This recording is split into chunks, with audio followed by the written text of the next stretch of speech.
Bonjour, je m'appelle Claire Reggio, je suis docteure en histoire moderne et contemporaine. Mon champ de recherche en lien avec mon doctorat soutenu à l'École pratique des hautes études à Paris est celui des sciences des religions.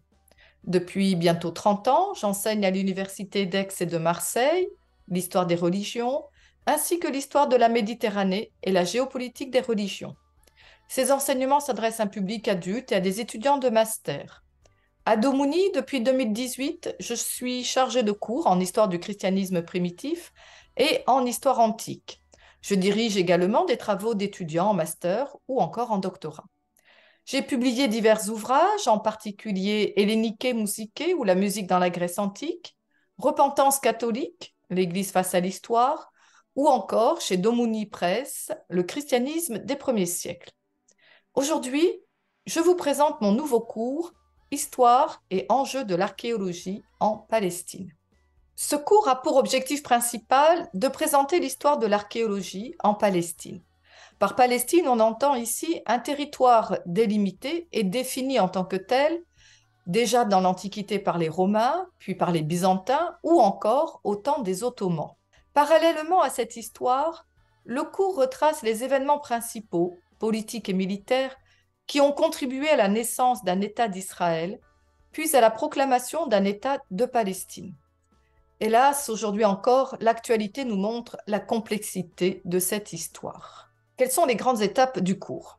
Après avoir précisé la naissance de l'intérêt scientifique du monde de la Bible, puis la naissance de l'archéologie biblique en Palestine, le cours s'attache à préciser le contexte des explorations archéologiques, et ce, de la Palestine ottomane à l'État d'Israël.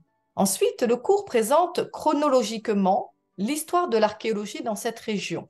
Après le temps des premiers explorateurs, qui avançaient souvent la Bible à la main, vint le temps des premières expéditions scientifiques, qui n'hésitèrent pas à remettre en question l'historicité d'épisodes bibliques. Puis, il fut demandé à l'archéologue d'épouser la dimension territoriale du projet sioniste, de façon à faciliter le projet national de création d'un État juif. L'archéologie devenait alors politique. Et de fait, dans les années 1980 à peu près, voire même 90, l'archéologie était même devenue un élément important de la religion civile israélienne.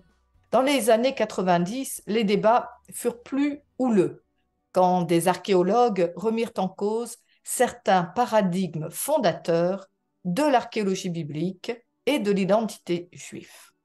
Enfin, le cours va présenter les découvertes à proprement parler et montrer ce que ces découvertes peuvent dire ou ce qu'elles ne disent pas de l'histoire biblique, celle de l'Ancien Testament et celle du Nouveau Testament.